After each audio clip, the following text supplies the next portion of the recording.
বড় অর্জন শুধু কাজ করলেই হবে না, সাথে আপনাকে স্বপ্নও দেখতে হবে।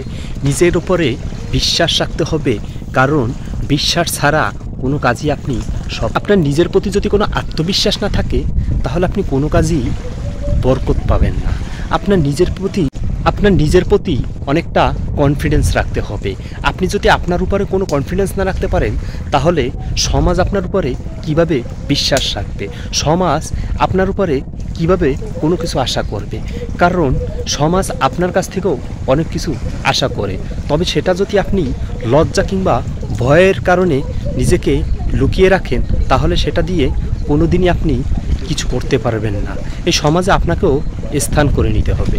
মনে রাখবে, আপনিও এই সমাজের হতে পারেন একজন মহৎ ব্যক্তি। সেজন্য আপনাকে চেষ্টা চালাতে হবে এবং আপনার নিজের প্রতি আত্মবিশ্বাস রাখতে হবে। আপনিও পারবেন, আপনাকে দিয়েও সম্ভব। আল্লাহ হাফেজ।